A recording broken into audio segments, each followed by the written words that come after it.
Covid vaccination के तीसरे चरण के तहत सहारनपुर के वी ब्रास हॉस्पिटल में सेंटर बनाकर सप्ताह में 4 दिन हॉस्पिटल की प्रशिक्षित टीम द्वारा वैक्सीनेशन किया जाएगा, जिसमें 45 साल से ऊपर के व्यक्ति रजिस्ट्रेशन के बाद वैक्सीनेशन करा कोविड से बचाव के सुरक्षा चक्र में शामिल हो सकते हैं। दिल्ली रोड स्थित वी ब्रास हॉस्पिटल में आयोजित पत्रकार वार्ता में डॉक्टर असित सेन ने कहा, रजिस्ट्रेशन के लिए आधार कार्ड व फोन नंबर होना आवश्यक है। वैक्सीन लगाने के लिए 10 लोगों का रजिस्ट्रेशन किया जा रहा है। रजिस्ट्रेशन के अगले दिन संबंधित व्यक्ति को वैक्सीन लगाई जाती है, जिसका कोई भी साइड इफेक्ट नहीं है। हॉस्पिटल में अब तक पिछले 3 दिनों में 50 लोगों को वैक्सीन लगाई जा चुकी है। उन्होंने कहा कि बिना किसी डर के नगरवासी वैक्सीन लगवा सकते हैं और किसी भी समस्या से निपटने के लिए प्रशिक्षित टीम मौजूद है। एक प्रश्न के जवाब में श्री सेन ने यह भी कहा कि सरकार द्वारा इसका मूल्य 250 रुपए तय किया गया है। इच्छुक व्यक्ति को निर्धारित शुल्क ही देना है। उन्होंने सरकार से मांग की कि इस सराहनीय कार्य को बढ़ावा दे, जिससे वैक्सीनेशन का लाभ अधिक से अधिक व्यक्ति उठा सके। इस दौरान doctor Mohit Singla, doctor Nishit Rajguru, doctor Anil Yadav, doctor Vinay Yadav, doctor J K. Singh, doctor J P. Singh, doctor Arpita समेत समस्त स्टाफ उपस्थित रहा। सहारनपुर से राकेश ठाकुर की रिपोर्ट।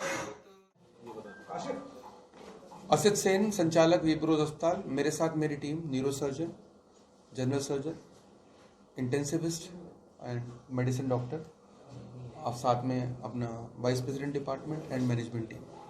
किस संबंध में पीसी रखी है आपने? मीटिंग का मेन मकसद वैक्सीनेशन को अधिक से अधिक बढ़ावा देना और साथ ही साथ ये बताना कि वैक्सीन की डोज पर्याप्त मात्रा में उपलब्ध है। प्री रजिस्ट्रेशन के द्वारा आप अपने आप को पहले रजिस्टर करा लें और रजिस्ट्रेशन कराने के अगले दिन आप वैक्सीन प्राप्त कर लें। हमारे पास भरपूर मात्रा में डोज अवेलेबल है। 45 साल से ज़्यादा उम्र के मरीज जिनको कोमोर्बिड साथ में डायबिटिक है, हाइपरटेंसिव है या कुछ समस्या है, वो लोग नंबर 1। इसके अलावा 60 साल से ऊपर के मरीज, चाहे कोई बीमारी में नहीं है, वो लोग इस सुविधा का लाभ उठा सकते हैं। रजिस्ट्रेशन की क्या प्रक्रिया, क्या प्रोसेस है? रजिस्ट्रेशन में आने के लिए पेशेंट के पास अपना आधार कार्ड, अपना फ़ोन नंबर होना ज़रूरी है। वो दोनों चीज़ें पेशेंट लेके आए। हम लोग अपने अस्पताल से ही रजिस्ट्रेशन OTP उनके फ़ोन के द्वारा हम लोग उनको दे देंगे। उनका फ़ोन नंबर हमारे पास आ जाएगा। फिर हम लोग उनको 10-10 लोगों के ग्रुप में कॉल करके वैक्सीनेशन कर देंगे। इससे उनका समय बचेगा और वो भी रहेगा। Pre investigation done by doctor Mohit Singla, medicine department के डॉक्टर पहले उनका चेकअप करेंगे, उसके बाद हम वैक्सीन देंगे। और अगर कोई दिक्कत होती है, अप्रिय स्थिति होती है, तो clearance intensive care department doctor Nishit Rajguru. अभी तक आपने कितने लोगों को वैक्सीन लगाई है? हम 50 लोगों को वैक्सीन लगा चुके हैं। अगले 50 लोगों का स्लॉट हमारा संडे का फुल है। साइड इफेक्ट सामने आए हैं किसी तरह के?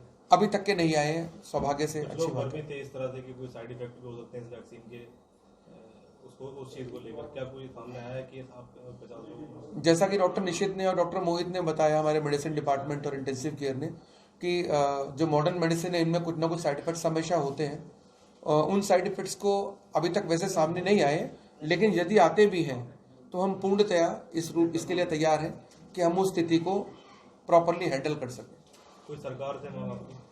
सरकार से मांग ये है कि रजिस्ट्रेशन प्रोसेस को और सिंपल बनाए, और साथ ही साथ जैसे अभी 10 की डोज वो संभव नहीं है हालांकि, लेकिन अगर सिंगल डोज अवेलेबल हो तो डेफिनेटली वैक्सीनेशन 1000 गुना तेजी से बढ़ सकता है।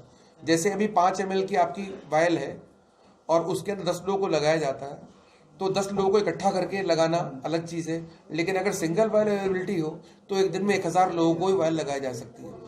क्योंकि हो सकता है कॉस्ट की वजह से शायद 5 ml की वायल दी है, लेकिन सिंगल डोज यूजन थ्रो होगी अगर, तो सिंगल लगा के हम लोग चाहे 1000 लोगों को भी एक दिन में लगा सकते हैं। उसके लिए क्या कॉस्ट की जा रही है, क्या? वो देखिए, वो सरकार की अपनी पॉलिसीज़ हैं। हम पॉलिसीज़ में दखल नहीं दे सकते और वो सरकार अपने हिसाब से डिसाइड करेगी।